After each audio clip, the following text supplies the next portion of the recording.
Anda kembali menyaksikan Apa Kabar Indonesia Malam. Kita akan langsung saja lanjutkan perbincangan bersama para narasumber. Pak Yasin selama pengalaman berada di KPK, ketika kemudian kepala daerah tersangkut kasus-kasus seperti ini, korupsi, terima suap dan sebagainya. Ongkos politik yang tinggi yang menjadi penyebab utamanya sehingga kemudian mereka terlibat dalam pusaran kasus seperti ini? Ya, jadi memang high cost political system yang sekarang ada di Indonesia merupakan suatu komitmen dari semua stakeholder untuk mengadopsi sistem demokrasi pemilihan langsung semacam ini. Jadi risikonya ya akan berlanjut terus ini. Jadi sadar sejenak, kemudian takut sejenak, akhirnya juga di wilayah-wilayah lain muncul hal yang seperti ini. Ada gubernur dulu yang di wilayah Bengkulu juga dia sebagai katakanlah gubernur yang juga pro terhadap, artinya tuh anti terhadap korupsi, dan dia tuh menyatakan bahwa korupsi harus tidak ada di pemerintah provinsi ini. Nah, dia tuh yang terdepan, tapi juga kena OTT KPK. Ini kan menandakan bahwa betapapun orang itu yang semula berintegritas, menjaga karir partnya itu untuk selalu menjadi contoh gitu. Betul. Ya, karena terdesak high cost political system yang karena dia harus berjanji untuk segera mengembalikan uang. Kemudian di sisi lain juga dia punya komitmen dengan tim suksesnya.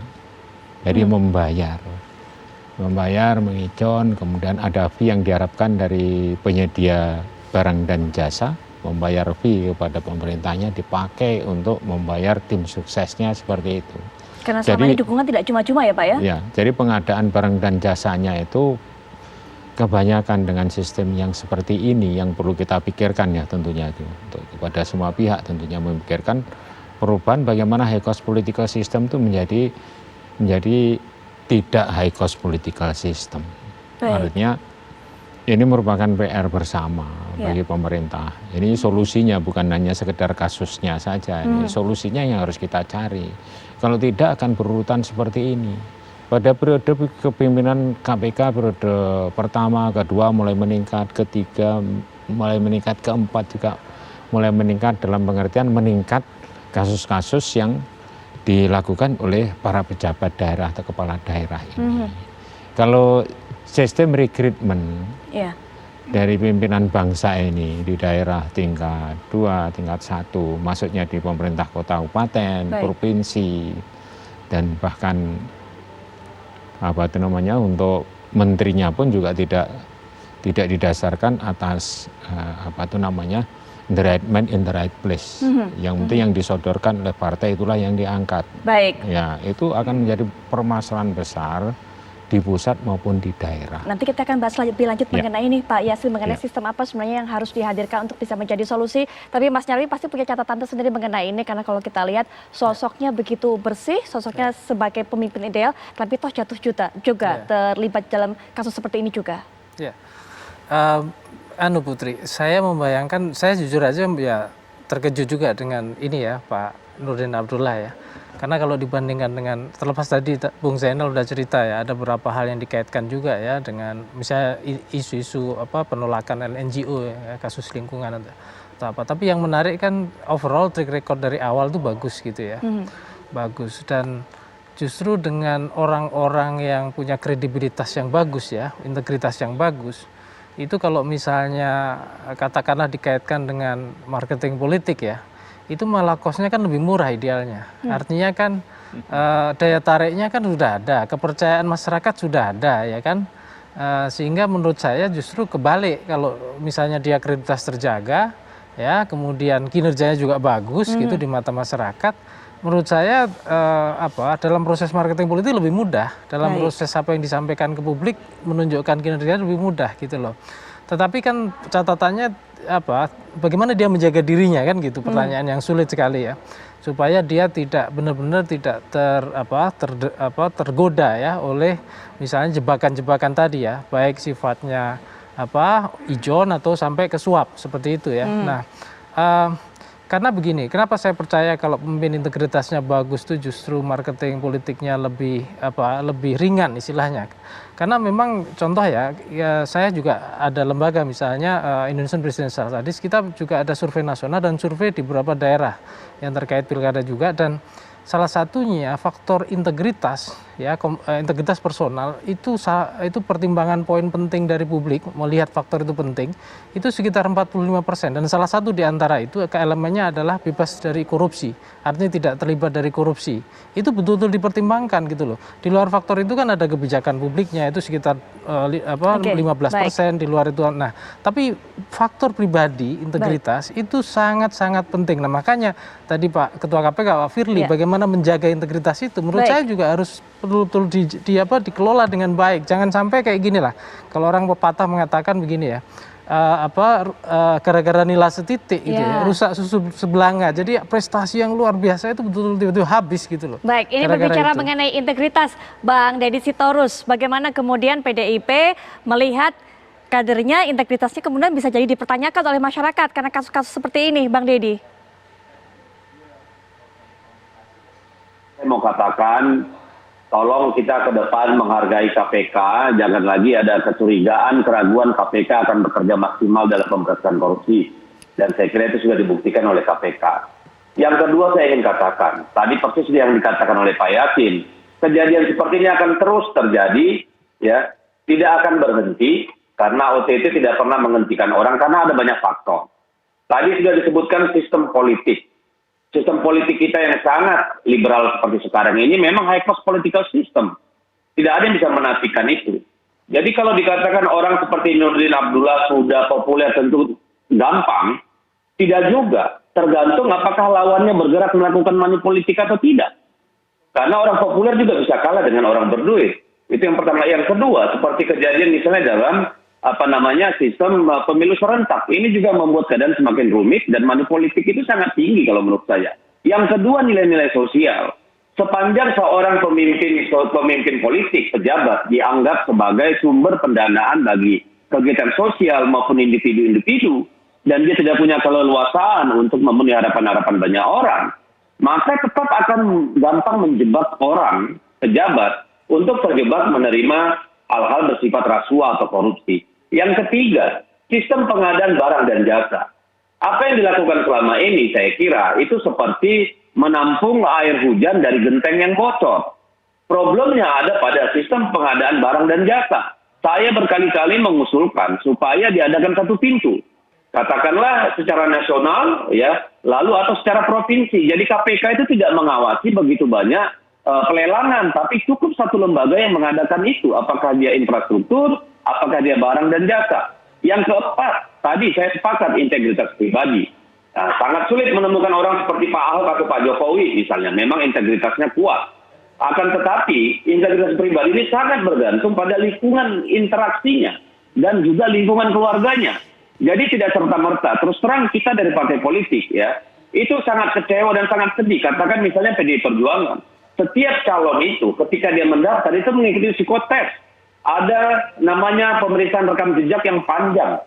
Tetapi itu tidak menjamin karena partai politik dalam hal ini itu seperti sebuah terminal di mana calon kepala daerah atau jabatan-jabatan publik itu setelah keluar dari terminal kita tidak tahu apa yang bisa dia lakukan di jalan raya, apakah menabrak lampu merah, apakah berhenti sembarangan. Jadi tidak serta-merta bisa diserahkan kepada partai politik gitu loh. Apalagi misalnya dalam kasus ini kita bersama-sama dengan PDI Perjuangan bersama-sama dengan PAN dan PKS dan PSI. Saya kira keempat partai politik ini tidak bisa diragukan komitmennya, saya kira gitu. Tetapi ini bukan hanya persoalan individu, bukan hanya persoalan partai politik. Baik. Ini persoalan bangsa gitu. Saya kira biar Pak Yasin pun kalau jadi gubernur atau bupati, saya tidak yakin beliau bisa lolos. Kalaupun bisa lolos hebat. Mungkin ada orang seperti beliau bisa seperti Pak Ahok atau Pak Jokowi, tapi itu sangat bergantung integritas pribadi dan sangat tergantung lingkungan politik. Kalau nggak didukung partai politik yang kuat juga pasti jatuh. Jadi ini persoalan bangsa, bukan persoalan PDIP, PKS, PAN, PSI, atau persoalan siapa-siapa gitu loh. Persoalan bangsa. Baik, nanti kita akan perbincangan kembali Mas Zainal, nanti mungkin juga bisa berikan tanggapan mengenai high cost political system, sebenarnya harusnya adanya pengubahan mengenai sistem pengadaan barang dan jasa, dan juga bagaimana money politik ini begitu masih menentukan. Tapi setelah jeda berikut ini, kami sudah kembali. Baik, kali ini saya akan minta pendapat tentunya dari Mas Zainal Arifin Mokhtar, karena tadi dari para narasumber sudah mengatakan Mas Zainal, kalau memang high cost political systemnya masih terus ada dan juga money politik itu begitu berperan penting untuk bisa menentukan, ya akan terus kita dengarkan bersama kabar-kabar seperti ini lagi, kepala daerah kemudian ditangkap oleh KPK. Iya, pos politik itu kan sebenarnya sudah kayak ucapan yang berkali-kali kita lakukan ya, dari dulu sebenarnya sama, hampir di setiap pemilu selalu mengatakan hal yang sama. Tapi bagaimana kerja-kerja legislasi misalnya dalam upaya untuk mengekang pos politik itu kan nyaris tidak ada. Misalnya kerja legislasi ketika menyusun undang-undang pemilu, baik itu pemilu legislatif, pemilu presiden maupun pemilu kepala daerah, itu jarang memperbincangkan soal yang beginian. Kalaupun ada memperbincangkan soal yang beginian, itu tidak disertai dengan membangun konsep penegakan hukum yang kuat. Misalnya begini, gejala jual beli perahu. Jadi kalau kita lihat gejala jual beli perahu, itu salah satunya karena partai politik minta sebenarnya untuk beli perahu. Siapa yang bilang begini ya, banyak putusan KPK ada di antaranya soal kenapa korupsi, karena kemudian harus membeli perahu. Membeli perahu ini hampir semua orang tahu. Itu menjadi kasus yang hampir berulang berkali-kali. Tapi kemudian sampai sekarang rasanya belum pernah ada perjatuhan sanksi akibat gejala beli perahu ini, baik terhadap calon maupun terhadap partai yang kemudian meminta beli perahu. Nah, poin saya adalah begini. Yang pertama, kalau kita mau membangun sistem pemilihan yang kuat, jadi rasanya tidak mungkin kita hanya berbicara soal memperbaiki atau meminta orangnya menjadi baik. Harusnya juga didorong dengan konsep perbaikan. Dan salah satu konsep perbaikan tentu saja adalah pendekatan institusionalis. Institusionalis itu selalu adalah pendekatan perbaikan kelembagaan dan perbaikan peraturan. Dan kalau itu yang kita lakukan, tentu saja kita berharap pada pemilik kewenangan ya untuk kemudian mengagregasi upaya perbaikan ke arah yang sana. Yang kedua adalah kalau kita bicara soal perpres pengadaan barang, kalau kita bicara soal pengadaan barang dan jasa, ini pun sebenarnya kayak pekerjaan rumah yang belum selesai. Misalnya dalam kalau kita baca Perpres 54 ya, jadi Perpres 54 soal pengadaan barang dan jasa itu, sebenarnya di satu sisi secara substansi peraturan perundang-undangan juga masih memiliki banyak problem, banyak yang tidak selesai. Misalnya ketika pengkategorisasian soal pengadaan konstruksi misalnya, itu banyak yang masih ada debatable ketidaktepatan. Kenapa? Karena pengadaan konstruksi itu dalam konteks semua hal, bahkan termasuk memasukkan misalnya pengadaan kapal yang biasanya itu sedikit bisa jadi berbeda dalam konteks penanganannya. Misalnya karena kapal itu seringkali dianggap sebagai bagian dari industri dan lain sebagainya. Ada perdebatan-perdebatan konsep ya di dalam undang-undang, di dalam Perpres 54. Baik. Yang kedua, selain soal Perpres 54 itu juga kita bicara soal pengadaan barang jasa dan jasa yang pendekatannya itu masih lebih banyak terhadap compliance. Gitu. Jadi pendekatan itu adalah masih berbasis compliance, tidak berbasis kinerja, tidak berbasis audit kinerja terhadap pengadaan barang dan jasa. Jadi apa yang dicocokkan itu hanya ya soal kepatuhan, soal dalam kaitan dengan compliance saja, tidak melihat di tingkat banyak hal di tingkat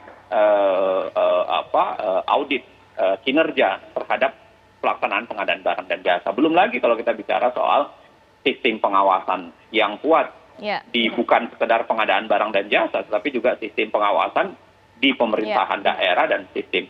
Artinya apa yang saya mau bilang, pekerjaan besar ini tentu bukan pekerjaan yang mudah kita sampaikan untuk diselesaikan. Kecuali kalau saya setuju tadi kalau semua unsur itu mau bekerja di situ, termasuk menurut saya pemerintah dan legislator sebagai pemilik kuasa legislasi yang sangat kuat. Baik, Pak Yasin, tadi sudah catatan dari Bang Deddy juga. Termasuk juga baru saja kita dengarkan tadi pendapat bahwa kinerja legislatif pun minim sebenarnya untuk menekan kos politik. Tapi kalau tadi Mbak Dedi juga katakan ini bukan hanya sekedar ada dorongan ataupun permintaan dari partai politik. Sehingga kemudian Bang Dedi tadi mengatakan kalau Pak Yasin ada di posisi yang sama mungkin juga tidak bisa lolos dari seperti itu juga. Tapi mungkin Pak Yasin punya catatan juga mengenai hal ini. Ya, yang penting itu dari berbagai bidang itu ada political will untuk meminimalisir dan katakanlah menghilangkan praktek koruptif itu di Indonesia itu. Political will itu ya pemerintah itu eksekutif, kemudian legislatif, dan yudikatif, serta masyarakat. Tapi harus dipimpin oleh 3 bidang itu yang pertama itu tadi. Antara lain apa? Yaitu harus bertekad membenahi misalnya undang-undang pilkada, yang sehingga semua biaya-biaya untuk kampanye itu tidak harus ditanggung oleh masing-masing kontestan atau calon. Jadi ditanggung oleh pemerintah. Meniru jadi best practices yang ada di negara-negara demokrasi yang lain yang tidak seperti di Indonesia ini. Yang pemilihannya juga langsung.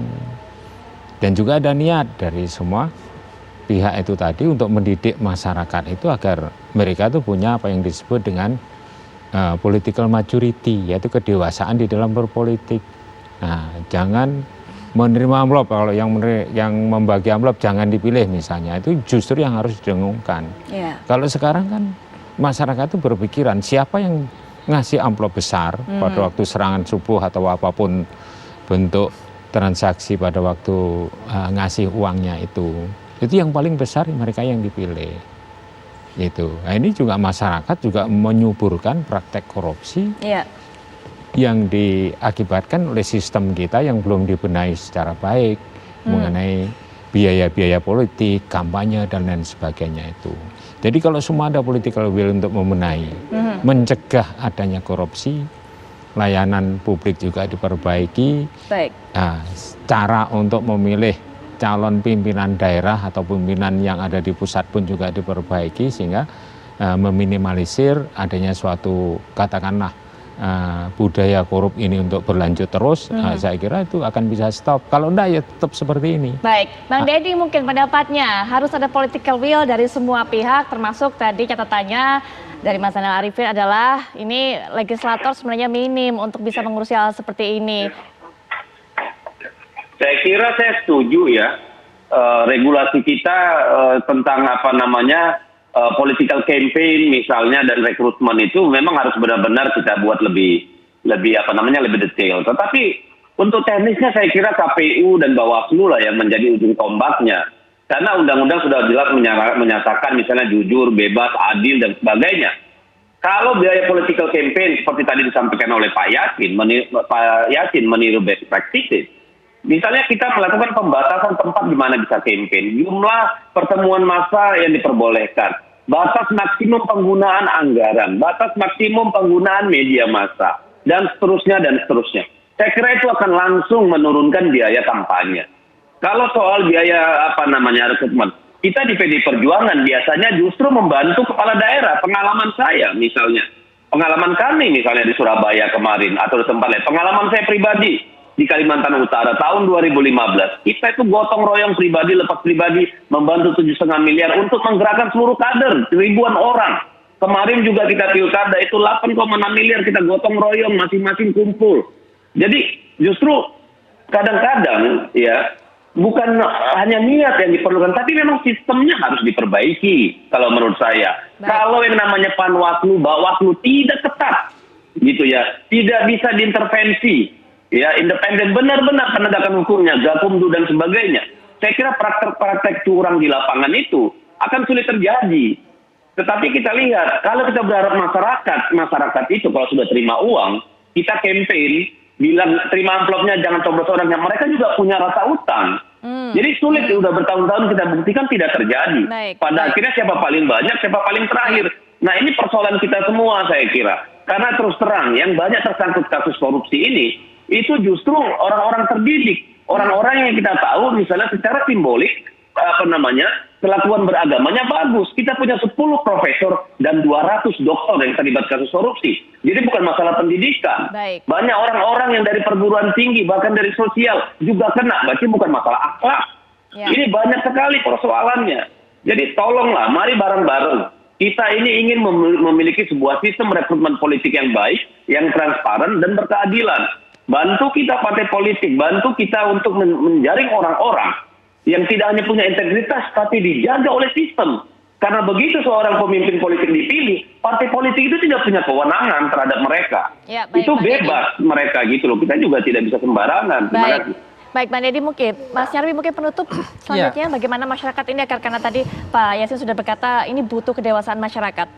Ya, ini kalau kita bicara soal mengantisipasi kasus-kasus yang terjadi seperti ini, saya kira itu harus kita lihat secara holistik ya. Aktornya dan supply and demand side-nya juga dan sistemnya. Jadi kalau misalnya pertama jelas butuh kandidat atau calon yang punya integritas, itu pasti partai harus punya tanggung jawab lebih lah untuk ke sana. Walaupun upaya itu saya lihat juga sudah mulai dilakukan serius ya oleh banyak partai juga. Tadi misalnya Mas Deddy juga menyatakan itu misalnya. Terus yang kedua juga begini, bahwa regulasi kita itu memang perlu diperketat yang terkait dengan, katakanlah sebenarnya ini tujuannya untuk membantu supaya kandidat ini tidak terjebak nanti ketika memimpin, tidak pernah merasa punya utang budi gitu atau apa, sehingga lebih enak gitu loh. Jadi regulasi misalnya yang memudahkan mereka misalnya tidak terjebak dalam money politik atau satu sama lain saling beradu money politik, itu saya kira juga perlu dipertegas ya, aturan-aturan dan pelaksanaan. Kita sudah ada regulasi itu, cuma bagaimana pelaksanaannya dipertegas dan dikontrol lebih maksimal itu mungkin juga perlu bareng-bareng. Nah, yang ketiga tentu saja begini, hal-hal yang terkait dengan para kepala daerah dan juga partai, saya kira juga sama-sama berpikir bahwa integritas kepemimpinan elit yang dicalonkan dan juga para kandidat yang dicalonkan ya maupun yang sudah memimpin itu menjadi taruhan bersama, istilahnya citra dari bukan hanya kandidat tapi partai. Nah, kendalanya adalah tadi misalnya contoh disampaikan Bung Deddy tadi, kadang-kala kalau sudah memimpin itu kan seakan-akan partai lepas, padahal ini sama-sama punya tanggung jawab moral ya untuk menjaga integritasnya. Nah, saya kira integritas personal itu perlu dijaga bersamaan dengan partai punya mekanisme untuk mengingatkan itu. Nah, yang terakhir Putri, saya kira begini ya, masyarakat juga harus sama-sama punya awareness ya, punya kesadaran bahwa kita bagaimana mengontrol partai kandidat dengan calon-calon yang menjadi kepala daerah itu tidak terjebak dengan kasus-kasus korupsi, termasuk mengingatkan ketika misalnya ada potensi ke sana, tidak hanya KPK itu sudah bekerja. Nah, BPK dan juga inspektorat itu tentunya kan juga, saya tidak ahli di sana, tapi saya kira itu bisa bekerja lebih maksimal mengantisipasi ke sana. Baik, masalah implementasi, masalah kontrol, termasuk juga kontrol dari masyarakat. Terima kasih Mas Nyarwi untuk waktunya, Pak Yasin juga terima kasih untuk kehadirannya, Mas Zainal Arifin terima kasih sudah meluangkan waktu, demikian pula Bang Deddy, terima kasih Bang sudah berkenan untuk bisa bergabung dalam diskusi ini. Selamat malam.